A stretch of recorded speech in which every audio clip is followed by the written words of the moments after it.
Good morning. It's time for chapter 4. It's called Blood Beneath the Pavement.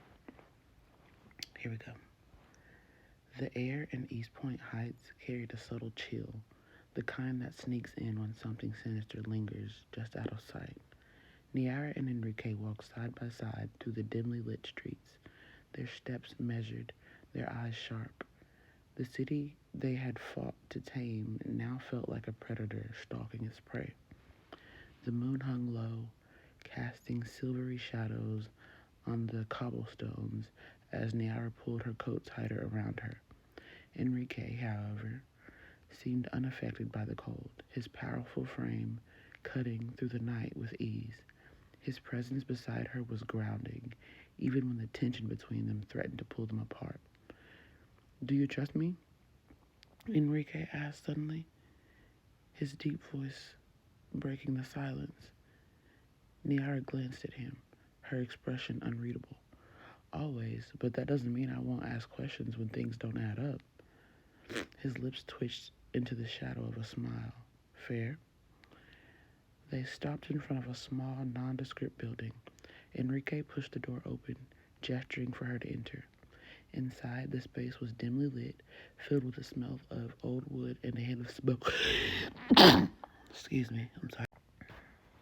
They stopped in front of a small, nondescript building. Enrique pushed the door open, gesturing for her to enter. Inside, the space was dimly lit, filled with the smell of old wood and the hint of smoke. It was far from the luxury of their mansion, but Niara could tell this place was important. Sorry, y'all, I keep sneezing. Allergies. Here we go. "Why are we here?" she asked, her voice laced with curiosity and a hint of suspicion. Enrique didn't answer immediately. Instead, he crossed the room to a heavy oak desk and opened a drawer, pulling out a small black notebook. The leather cover was worn, the edges frayed, as though it had seen more than its fair share of secrets. "This," he said, holding it up, "is everything. Every deal, every ally, every enemy." Niara stepped closer, her heels clicking against the wooden floor. She reached for the notebook, but Enrique held it back for a moment, his gaze locking on hers. "It's not just a list," he warned. "It's a map. And if anyone else gets their hand on it, we lose everything." She met his eyes, unflinching. "Then why show me now?" "Because," Enrique said, his voice softening, "if anything happens to me, you'll need to know how to protect what we've built." Niara's breath caught for a moment, but she quickly masked her emotions. "Nothing's going to happen to you," she said firmly. He chuckled, the sound low and rough. "You're fearless, mi reina, but even you can't control everything." She reached out and placed a hand on his chest, feeling the steady beat of his heart beneath her palm. "You're right, but I can control this, us, and as long as we're together, nothing can tear us down." Enrique smiled, his eyes softening as he leaned down to press a kiss to her forehead. "I'll hold you to that."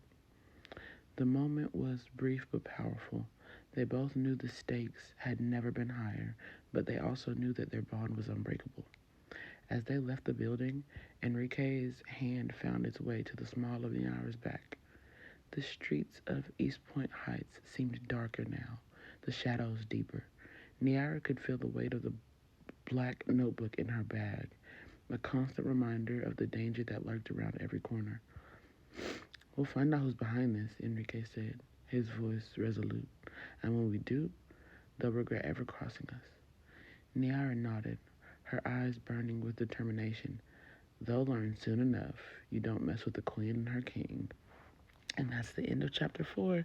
Thank y'all for listening. Remember to follow me if you want to figure out the end of this story.